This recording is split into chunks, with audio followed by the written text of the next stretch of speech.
Australia is a vast and lucky land.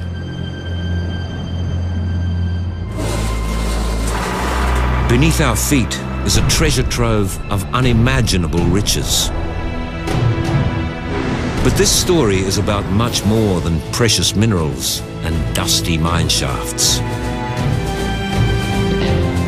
For 150 years, mining has changed the lives of us all in unexpected and extraordinary ways. It sparked waves of mass immigration and ignited political revolt. The stockade is taken and 30 people are lying dead. They were the shock troops of Australian democracy. But mining has also toppled prime ministers. Their only job is to deliver a profit. And if that means that they bring the whole world down with them, then too bad. It's wrenched Aboriginal people's land away. Yet mining could be the very thing that offers the first Australians hope. What I've seen in my lifetime is the transformation of the mining industry from the pillagers to the major investors in the Indigenous world. It saved Australia from financial ruin and made people rich in the most unpredictable ways. There's always been a link between mining and prostitution. The promise for them was the same as the promise for the men. They got the gold as well. But this boom and bust business ignites raging clashes over who gets the money. The police came and they told us, get out. They're going to come and they're going to burn houses. Mining's rich history is a battleground that has divided and yet forged the nation. It has an effect upon every aspect of our lives. So the story of mining is Australia's story. Power, land, and money. This is the epic history of mining.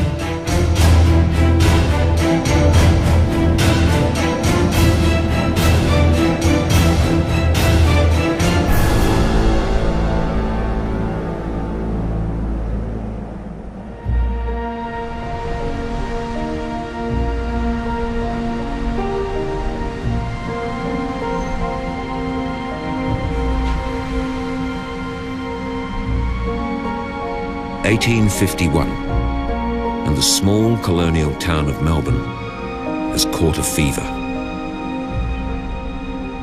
Have you ever held a bar of gold?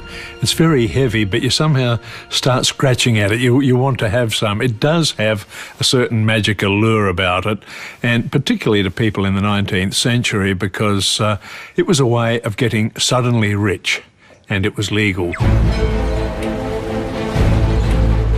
Word of mouth runs through the streets of Melbourne and its immediate suburbs that there's gold to be found, that there's wealth to be made, and it's within the reach of anyone who can get to the diggings as quickly as possible.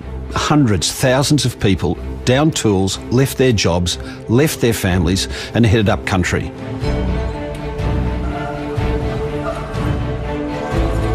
There's a premium on wheelbarrows, on blankets, on all sorts of paraphernalia to take to the diggings.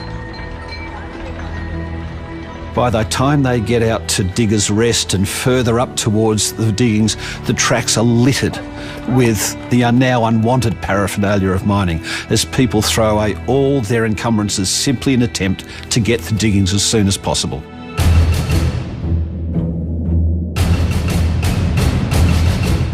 Gold has already been found in New South Wales, but the wealthiest gold fields in the world are within 100 miles of Melbourne. The precious metal lies just inches from the surface.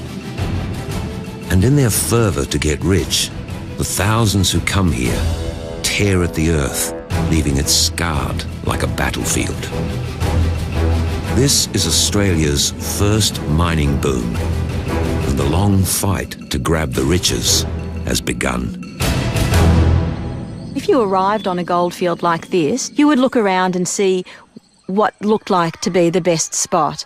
The further into the gully you went, the deeper the gold was going to be. The further back, the shallower, and therefore it was a bit easier to dig.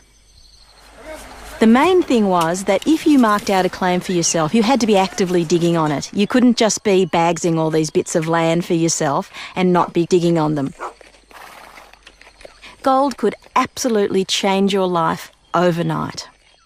And it wasn't just wealth. I mean, I think this is really important to understand, is that gold represented autonomy. It represented being your own master. It represented not having to work for wages anymore. So it wasn't just the kind of bucks in your pocket that was important, but it was the freedom and independence that the whole gold digging lifestyle represented. The fields may offer the chance of a golden future, but striking it rich is no sure thing. Mining is a gambler's game. Your chances of getting rich on a gold field would have depended really on three things. Firstly, whether you had any geological knowledge. On my reading, the vast majority of the people in the rushes didn't have. Your ability to work hard and persevere. And thirdly, having found something, you then had to keep it. You had to somehow dodge the pubs, not get it stolen from you, and there were some brigands around. A lot of the people were armed. And so if you survived those three hurdles, you got rich. And I don't know what the odds are, probably about 1 in every 100 or something like that.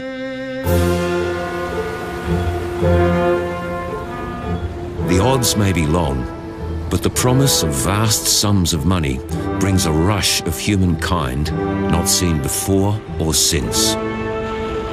Mining is shaping the fate of the nation and is now the catalyst for the first international mass migration into Australia. A multiracial land is born. Gold is a phenomenal magnet. It reaches really across the whole world. So people are coming not only from Britain and Ireland, as they had before, but they're coming from North America, coming from Northern Europe, they're even coming from China. For every person already living in Victoria, another 5 arrive. Within a single decade, the gold boom will push the population to more than 500,000. By 1853, Melbourne is the fastest growing city in the world, but it can't cope. You had people arriving so fast that there was simply not enough accommodation. So they begin to create new buildings.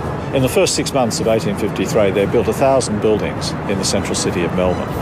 And then when they finally have no more accommodation, the authorities allow the building of a canvas town, a tent town, on the south bank of the Yarra, just to accommodate the sheer numbers of people who are coming. The sailcloth that powered the migrant ships is torn down and used as makeshift shelter for 10,000 homeless diggers. A vast campsite in Australia's first modern city. The nearest comparison was probably like a third world shanty town or favela. Poor water supply, poor sewerage. For many people, life was pretty grim. It was exciting if you made gold. It was exciting if you were on the way to gold and you had enough money in your pockets to make your way there. But if you'd come back and you'd run out of money, then it was a pretty desperate place to be. But in spite of what awaits them, the hopeful immigrants keep on coming, and mining changes the face of a continent. Within a few short years, 1 in 10 Victorians will be Chinese, and they'll make up 1/5 of all the miners on the goldfields. One of them is a young and very ambitious entrepreneur by the name of Lo Kong Meng. Lo Kong Meng was a young trader operating throughout the Indian Ocean, and he came straight over to try his hand on the goldfields. Went up to the goldfields, stayed there for 3 months and didn't make much money. He then decided that he could make a lot of money by selling food, particularly to the people who needed it. They all wanted tea, they wanted rice, they wanted opium, they wanted alcohol. He could provide all those things from Asia. Mining is spawning business and trade needed to sustain it. A new trickle-down economy is being created. And in the battle to claim a stake of Australia's new wealth, Lo Kong Meng is winning. He was also heavily involved in bringing Chinese miners out to Australia as well as providing them with foodstuffs. He realised that he could bring out the men, put them to work, provide their food and make money all along the way. He became one of the wealthiest business people in Victoria at that time, and contemporary accounts regard his operations on a colossal scale. The mining millions are flowing into every corner of society.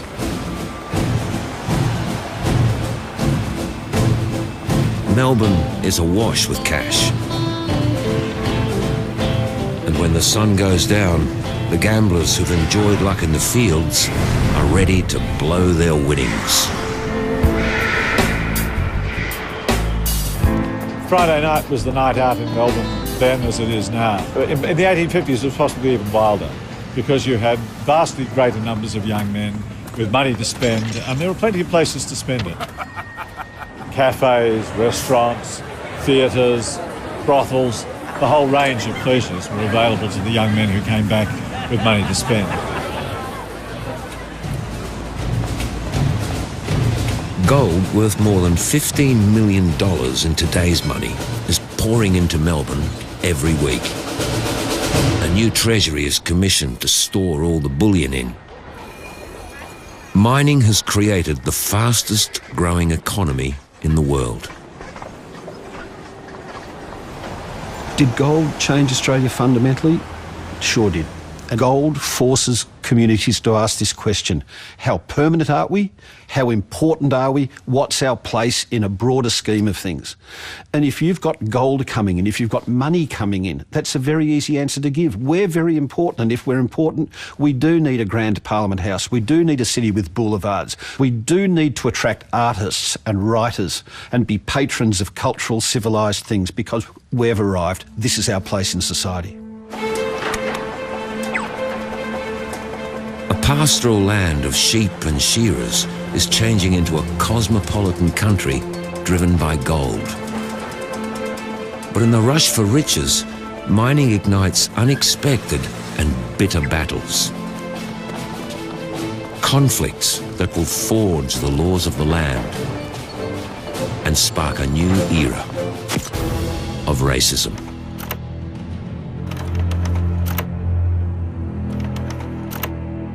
I think the racial hostility to the Chinese that the European miners expressed, which had many, many grounds, there were political grounds, they couldn't participate, there were moral grounds, they're accused of all sorts of vices, there are biological grounds, that they're racially inferior, all sorts of grounds for hating the Chinese. But at the bottom of all those arguments is that the Chinese miners did not have any right to share in the wealth of the country.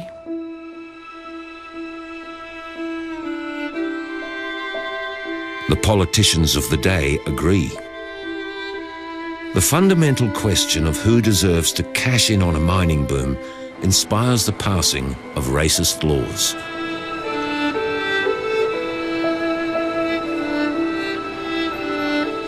The Victorian government put a head or poll tax on Chinese coming by ship. And they also limited the number of Chinese a boat could take by putting a ratio between how many Chinese and tonnage. This was definitely racist legislation. It was singling the Chinese out. It was very draconian.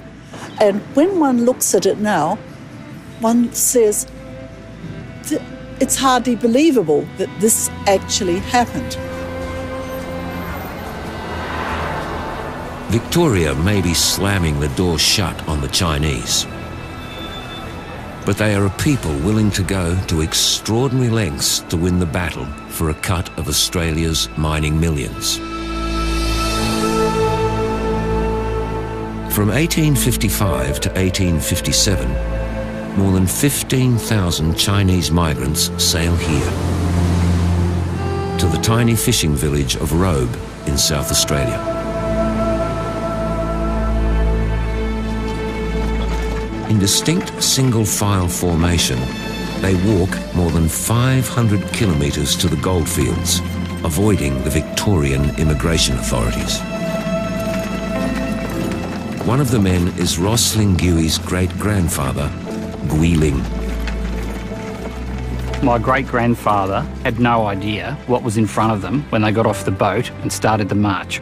The journey would have been terribly hard, you know, not knowing where you were going, and walking through the mulga area in Victoria, the scrubland, the harshness of the ground, and just basically the bush conditions that we have. There's a lot of parts where the land is very arid and dry, and consequently they sunk a number of wells in their journey along the way so that the people coming behind them had water to drink along the way. But Ross's great-grandfather and his fellow countrymen are heading for trouble. Tensions between the white diggers and the Chinese are reaching breaking point. The fight for the mining money is about to explode into a race riot.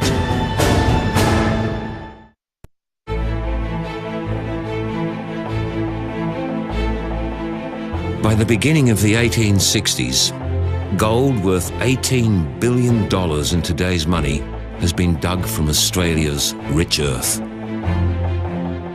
But fears are growing that the boom times are about to end. So news of a strike at Lambing Flat in New South Wales sparks a rush of desperate European and Chinese miners. Once again, the battle is on to seize a share of the mining money. I think for the miners who are struggling to keep being miners, it's really important. They want to stay on the goldfields. They want to keep earning money. So they really resent the arrival of large numbers of Chinese who are going to compete with them for this gold. I think racial hatred has many grounds, and there are many reasons for it. But it comes to a head, really, when people are in conflict about money. As night falls on the 30th of June 1861, an angry mob of 3,000 European diggers set upon their Chinese rivals. Lambing Flat will become one of the most disturbing race riots in Australia's history. The European miners gather and they're determined to drive the Chinese off for once and for all. They have a banner which says, "Roll up, no Chinese." It has a Eureka flag in the middle, so it's directly aligning the anti-Chinese cause with the sort of Australian democracy cause, and they then march, going to the Chinese camps, gathering their belongings. The belongings are put in bonfires and burnt. They cut off their hair, their pigtails. Sometimes they pin them to flags as like trophies, and they drive the Chinese away. They were just on the rampage, really. They were able to go from Chinese camp to Chinese camp to Chinese camp and drive people away by whatever means was necessary.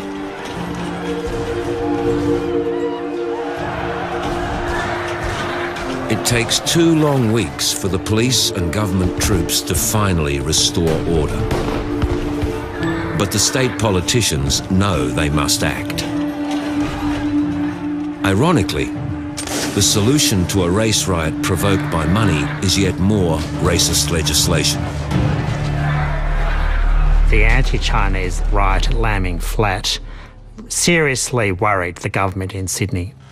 They weren't so worried much about the Chinese, but they were worried about the disorder on the goldfields. There were very few troops in the district, and they were worried about an outbreak of rebellion.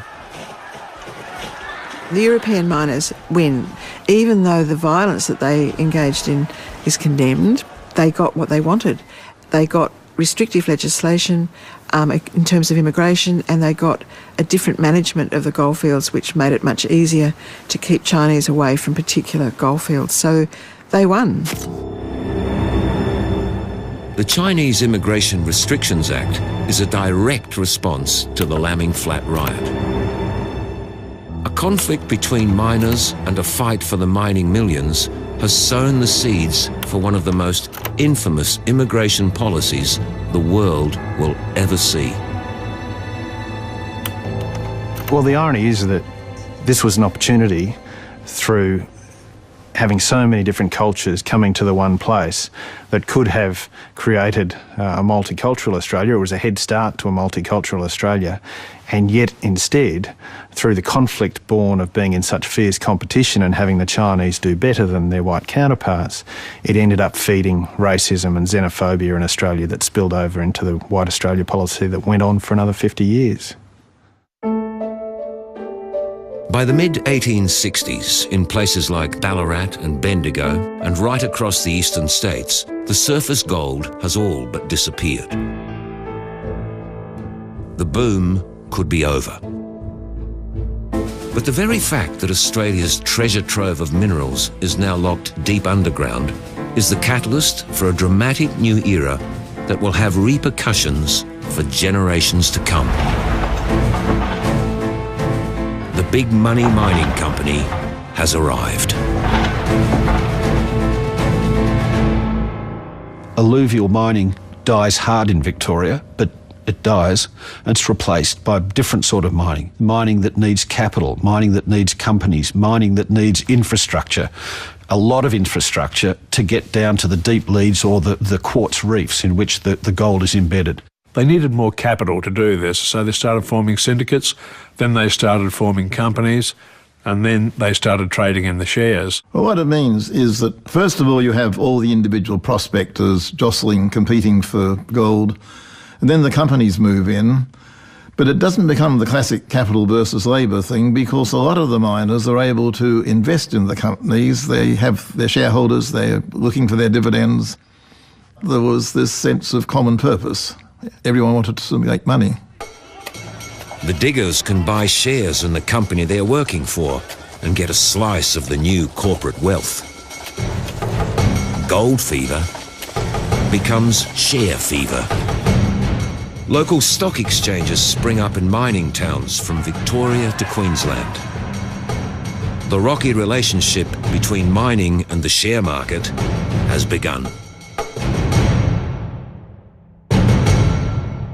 By that time, we'd broken loose of being a convict colony. We wanted to prove, I think, that we were as opposite as possible to the regulated beginnings of Australia. And, yeah, everybody had a chance, but you had to be in it to win it. It was pretty well all insider trading, if you like, because they traded amongst themselves. Some people would know that there'd been a strike over the hill at block number 121 or something like that, and they'd rush out and buy the shares. Other people would sell them. It was what they did of a night when they weren't drinking. If they did it when they were drinking, they had a problem.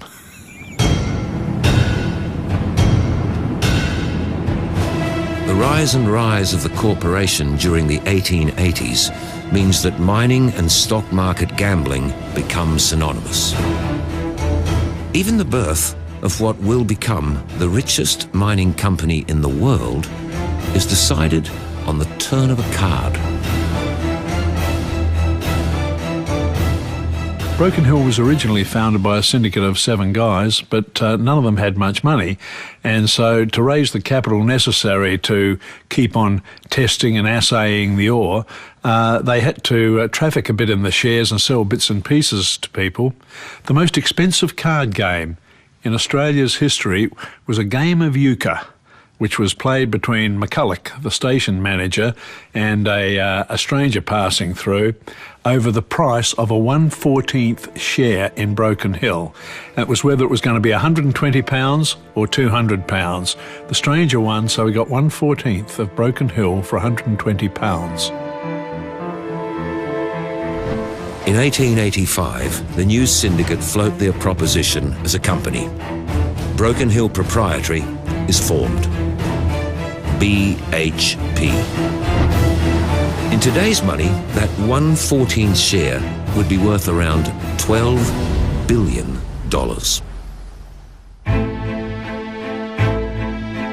As the boom times begin for BHP, the money created by gold mining has already been invested in property and built towns right across Australia. The jewel in the crown is Melbourne. Marvellous Melbourne. A city that is the envy of the world. But now, the children of the gold rush generation want to get in on this property boom and make a killing of their own. Many of them, of course, want to emulate their fathers. They want to make a pile of gold as well, and some of them, of course, do so, not through gold, but through land speculation. People were getting on the trains and they were making their way out to land sales on the edge of the city.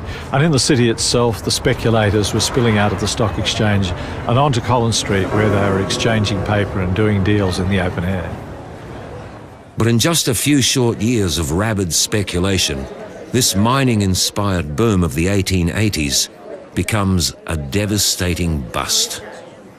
If mining helped build Melbourne, then mining helped to break it as well at that point, because there was too much money around and we didn't know how to handle the thing. You know, modern parable, but 100 and something years ago, we had a version of the GFC and it was a big bust. If the same thing were to happen today, that would be equivalent to, say, all the small banks in Australia and 2 of the big 4 closing their doors and say you can't get your deposits back, you just got to whistle for your money.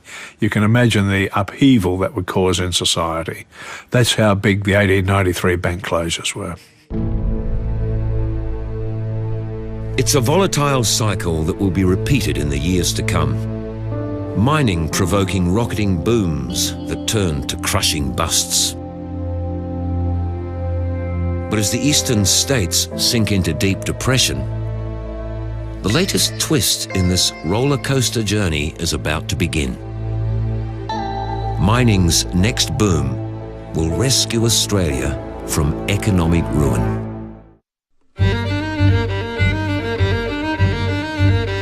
1893, and New South Wales and Victoria are gripped by recession. But in amongst the misery of the east, there's suddenly hope to the west. Gold has been found beneath the parched earth of Kalgoorlie, 600 kilometres east of Perth. Australia has a 2-speed economy, and the rush is on again. I think there was a combination of hope and despair. People were desperate for work, so they were forced to come. But there's also that allure that gold offers, the prospect of a fortune to be won. You either landed in Fremantle, and that meant it was a walk of 600 kilometres to Kalgoorlie, or you might have got off on the south coast at Esperance, in which case it was only about 350 or 400, but there is a kind of stagecoach service for those who can afford it, but most of them walked or they pushed their wheelbarrows, and the great thing was to find a mate that went with you so that if you had an accident or fell ill, there was somebody who could look after you.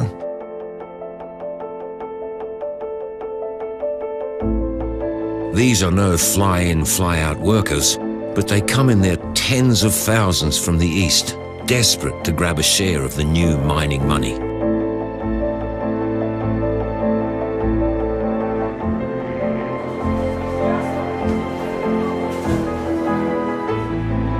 This second great gold rush not only makes WA rich, it props up a depression-ravaged nation. Mining is forging Australia's first single economy.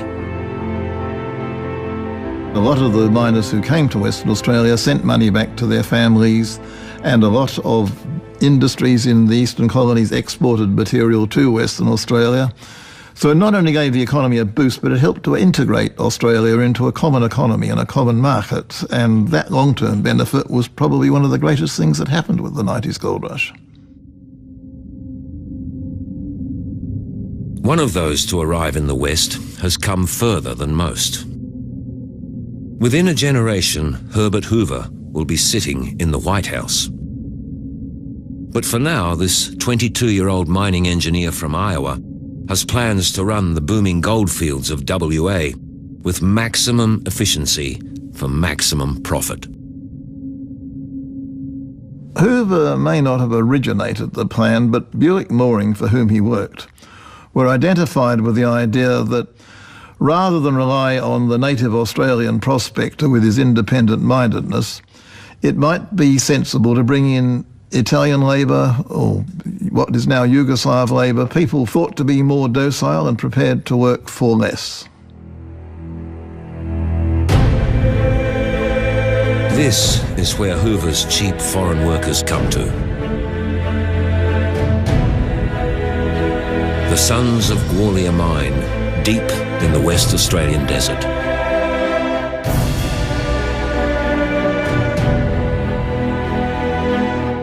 Almost half a century after gold enticed the Chinese, mining and a future American president have sparked a new wave of immigration. The sons of Gwalia Mine had a reputation almost as Little Italy. Very early on, really early on, up to 70% of the workforce were Italian or Slav. Those men would have been living in these hot, dusty, arid, isolated conditions with absolutely no facilities or no comfort whatsoever.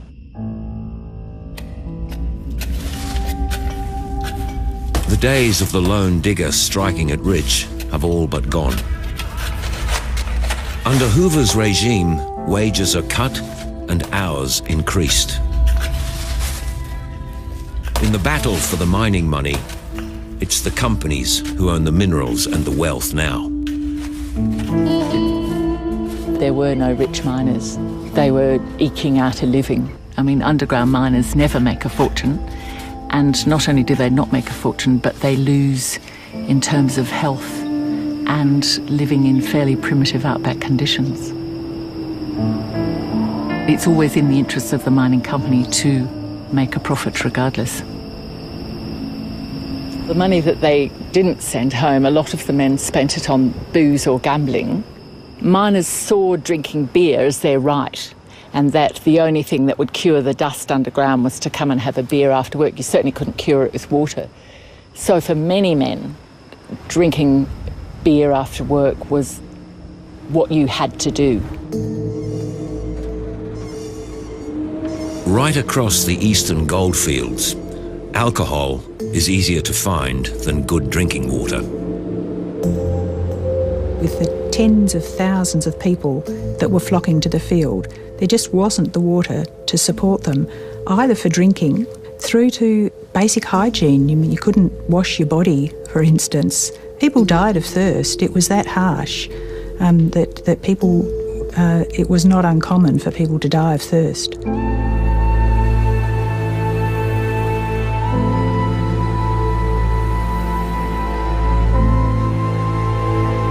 Water is more precious than gold.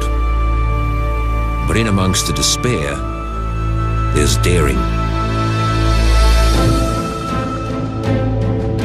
In 1898, mining is the catalyst for one of the most ambitious and expensive construction schemes in Australia's history. The pipeline is really an extraordinary project. In fact, it fascinated the entire world. Here we have people who are thinking that they can shift water almost 600 kilometres uphill. The plan was that water could be taken from the reliable sources just back of Perth in the Darling Scarp, and a series of pumping stations could carry that water the whole 600 kilometres inland until it got to Coolgardie and Kalgoorlie. Mining is so valuable to the economy that the engineer C.Y. O'Connor is handed the equivalent of the annual state budget to make the plan work. But nothing like this has ever been attempted anywhere before. The pipeline would be a world first. It's a crazy notion in a way, but he did, in the back of the envelope stuff, he'd say, right, we've got to move at 550 kilometres. Okay, we'll need around about 77,000 barrels of English and German cement. We'll need, well, maybe 60,000 pipes, and we're going to move about, 5 million gallons, around about 20 million litres of fresh water every day. Yeah, look, it's doable, and you can understand, looking at that people in West Australia were saying, a scheme of madness. But after 5 long years, piece by piece, the pipeline comes together. Until finally, on the 24th of January 1903, fresh drinking water arrives in Kalgoorlie. The richest goldfields in the world have been saved and can pour money into the Australian coffers for the next 100 years.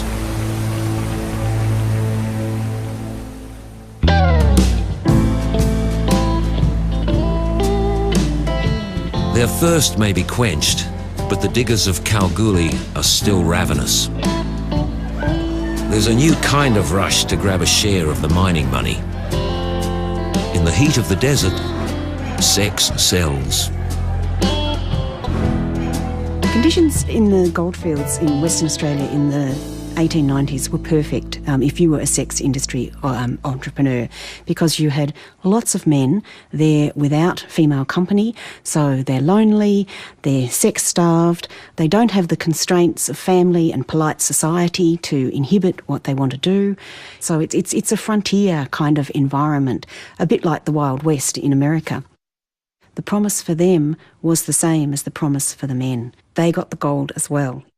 The earnings that they could make on the goldfields were 14 times, at least, sometimes 20 times, what they could have earned if they'd stayed in any other woman's occupation. Local prostitutes are joined by sex workers from across the world who see their chance to claim a share of the mining money. Women from Asia are particularly prevalent. Mining has not only established the red light capital of Australia, but the boom is responsible for the start of an organised criminal industry that will run for decades to come. We're used to thinking about sex trafficking as being something associated with the late 20th century, but this has been going on in Australia for a very long time. The traffic from Japan was fairly well organised. The syndicates were identifying girls, buying them from their families, smuggling them out, shipping them around in a very organised way and profiting from their sexual bondage. From sex to the share market, in good times and bad, mining has infiltrated almost every aspect of Australian life since the 1850s. Ironically, even the greatest economic disaster of the 20th century is good news for this boom and bust business. As Wall Street crashes in 1929 and Australia plummets into depression, the goldfields of WA that have been declining for 25 years make a comeback. Currencies were devaluing everywhere, which actually improved the price of gold in Australian terms. The price of gold actually doubled between 1931 and 1934 to £8.10 shillings an ounce, so gold mining was suddenly a very attractive industry again. The Golden Mile, the richest square mile of gold-bearing ore in the world. If it had not been both for the economic and the psychological boost that the revival of the goldfields gave, recovery would have been slower and I think the national mood would have been darker.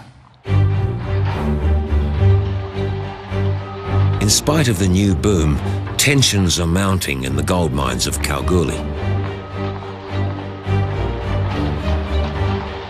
The low-paid Yugoslav and Italian immigrants, first brought in by a certain Herbert Hoover, are seen as undercutting the white Aussie miners.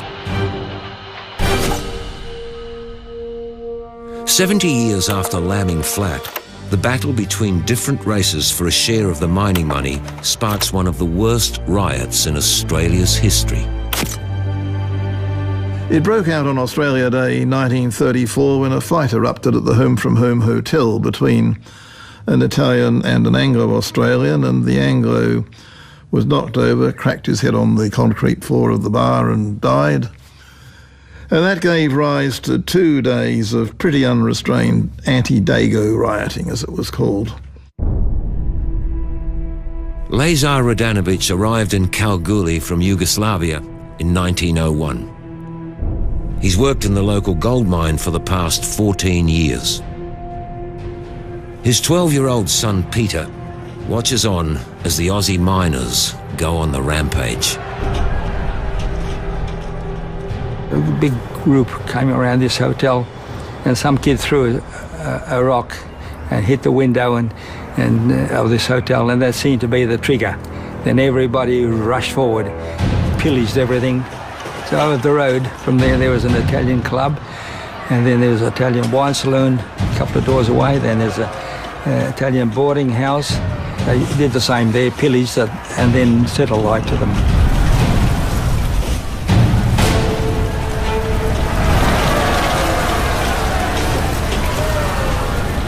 The police came and they told us, get out, we can't protect you.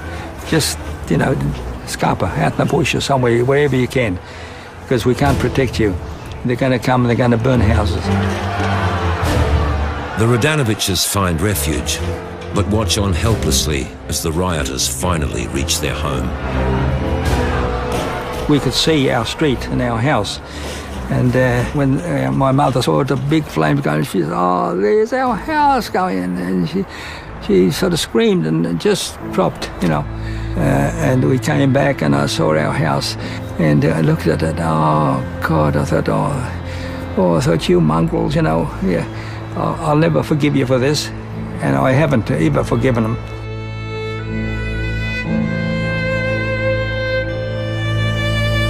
After 2 long days of fearsome rioting, 3 men are dead, 100 buildings destroyed, and 400 southern Europeans left homeless.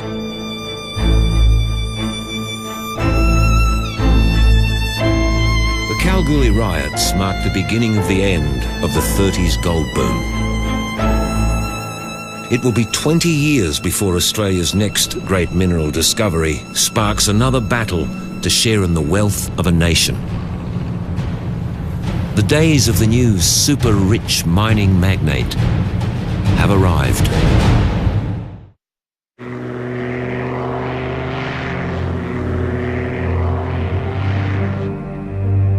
It's the start of the wet season of 1952. And a prospector by the name of Lang Hancock is about to make the greatest and richest discovery so far in the history of Australian mining.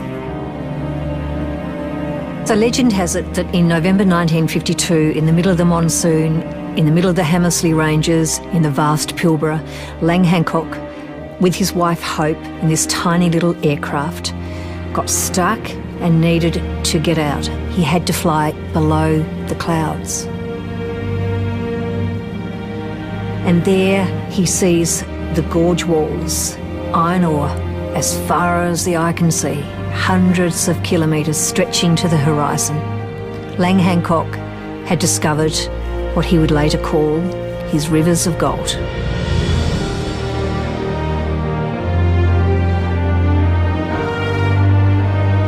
Hancock can't know it yet, but in the years to come, the Pilbara will open up into a mining area larger than Tasmania and contain 24 billion tonnes of high-grade iron ore.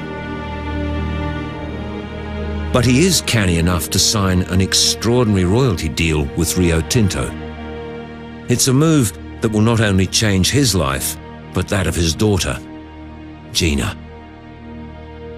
The interesting thing about this contract was, one, it made them instant multi-millionaires. The other thing was that whoever signed that contract forgot to put in a sunset clause. There was no end to it. Gina Rinehart today is worth $29 billion. She is the richest woman on the planet. And a lot of that money stems from that little deal that was made all those years ago.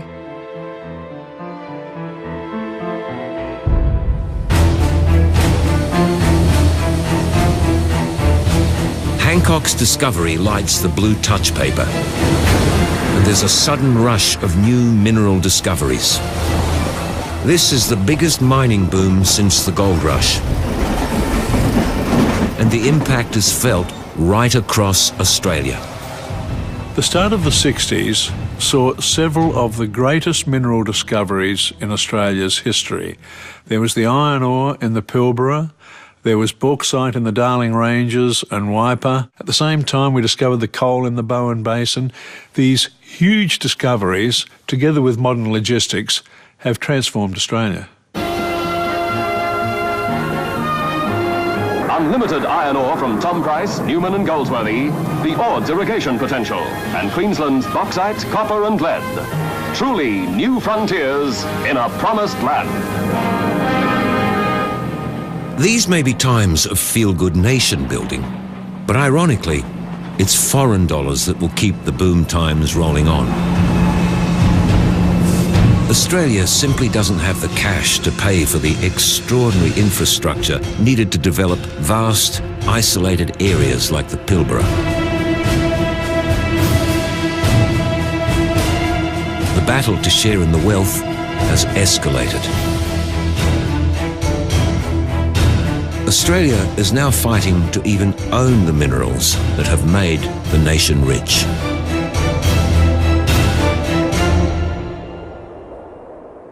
We had a lot of money to make from the Pilbara, but we couldn't dig it all ourselves. We needed to bring somebody in. We couldn't subcontract it. We actually had to give over parts of our own inheritance to foreign companies so they could help make money on our behalf. And that thing really did rub against the Australian mindset, not just of self-reliance, but also of, you know, in a sense, Aussie purity. One of the unstated fears in the Australian settlement is foreign takeover, whether it's a direct invasion by the yellow hordes or whether it is some very, very rich party in another country working out how to dig our stuff better than we can. And I think by the 60s we were seeing another manifestation of this fear of invasion. It's the fear of foreign takeover, not direct military invasion. As Australia battles with its demons, international events are about to conspire in its favour.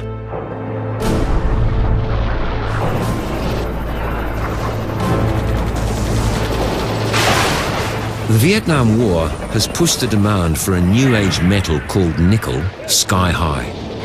It's desperately needed to make guns and tanks. But a strike at a supply factory in Canada has caused a worldwide shortage. So by sheer gambler's luck, a chance discovery 600 kilometres east of Perth is the perfect find at the perfect time.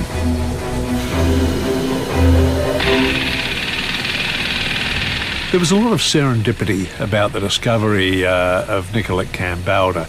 They sunk the Silver Lake shaft at the start of 1966, and by sheer accident they hit very good grades of nickel at a very good time.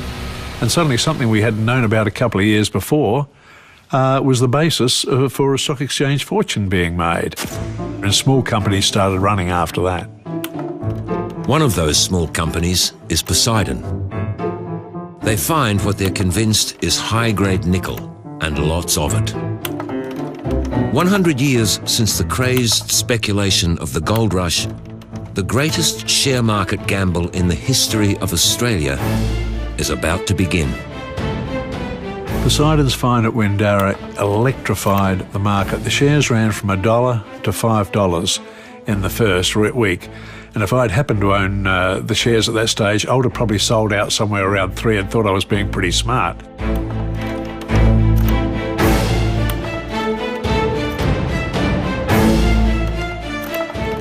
Look, this was a special brand of crazy, and suddenly everyone wanted to be part of it. The newspapers are writing page one stories about it, it's on your television, and people are actually turning up at the stock exchange to watch their shares go up. Like it's a form of horse racing that they're engaged in here. They're sitting there with their binoculars in the People's Gallery watching their share prices go up.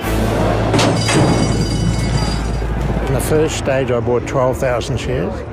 And then when they commenced the drilling program, I bought another 13,000 shares. So I had 25,000 shares in total. And when they got to $40, I said, well, that's 1 million, because if you multiply 25 by 40, so about 2 weeks later, they were 80. So I thought I got another million, that's 2 million. And so I was just counting the million. Within, say, 12 months, my share portfolio went from 15,000 to $8 million. But Poseidon's just the beginning. Unlike its discovery that's legitimate, unscrupulous companies jump on the bandwagon and send the share market haywire. Every penny stock around the place started to rise in price because if Poseidon could find nickel or some other magic metal, so could anyone else. All the penny stocks were implicitly undervalued. And so people started punting on the wildest stocks around the place that never had a prospect of finding anything. The whole ragtag and bobtail on the speculative end of the stock exchange just went straight up. Some people were selling shares for leases that did not exist. It was just straight rip-off. But people weren't to know, because at this time we were fairly innocent about the stock market. And of course the front page of the paper was telling us that these prices were all going up. Everyone was punting on mining. Mining was a national saviour at this point. And, you know, you couldn't lose, apparently.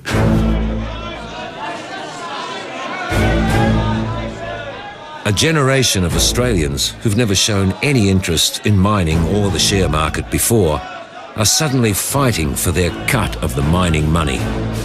We've moved from a gold rush mentality where everyone goes and digs for themselves to a purely lotto-based transaction, which if you're holding a lucky piece of paper, you've made a lot of money on the share market. This was a mum and dad sitting at the kitchen table with a piece of paper, had finally struck lotto. Oh, there were people buying shares who'd never bought a share before, and they were doing it on the basis of a tip they got from their barber or a taxi driver or whatever. There's an old saying in America at Wall Street, when the bellhops get in, it's time to get out. In a frenzied atmosphere, Poseidon's share price peaks at $280. And then the bubble bursts. I sold the first 1,000 on the way down after they'd peaked at 300 many, many months later at $83, and I eventually just sold down, about half of them I sold down to $12, and then I still held the remaining 13 shares when they went into liquidation, when Western Mining took them over. So it wasn't a very smart business move. I got greedy. After the shenanigans of Poseidon, the next 30 years see mining dip into general decline.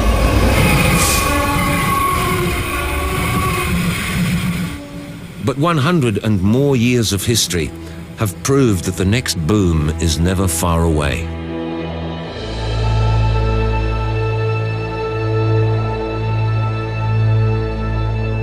The Daily Armada sets sail from Port Hedland.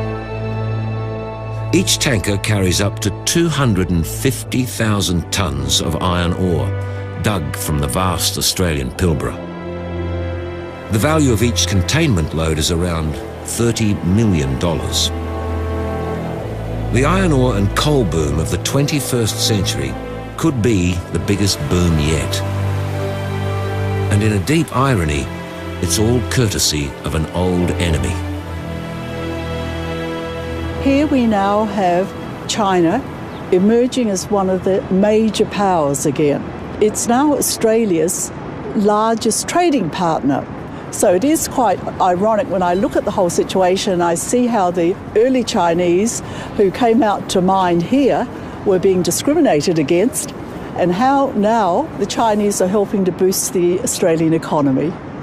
If an Australian from the 1850s could meet an Australian today, the first question they ask is, what's this thing with China? The Chinese came in the 1850s as they're coming today, but the Chinese in the 1850s were kicked out. The Chinese today are not only the #1 source country for our immigration program, they're coming with skills that we've never seen before. We're digging rocks for them, but in return we're getting their brains. Australian mining is worth less than 10% of the economy, and is estimated to be more than 70% foreign-owned. But in another echo of the past, it's still seen as the nation's saviour in times of economic despair. What are we going to tell those jittery Labour MPs in marginal seats? And the 150-year-long battle still rages for a share of the mining millions. While they last.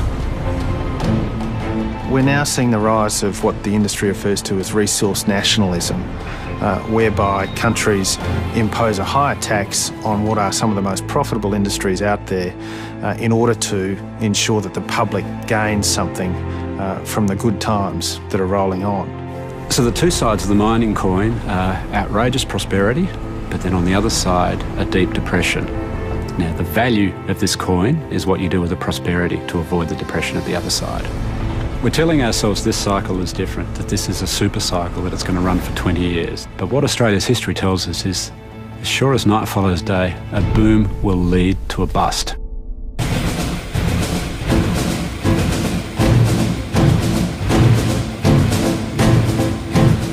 Still to come on Dirty Business. After years of destruction, could mining somehow be the great hope for Aboriginal people? And a fight for power. Mining goes to war with Canberra. I have no doubt whatever that the mining industry is more powerful than the Australian government. To find out more, go to sbs.com.au/dirty business.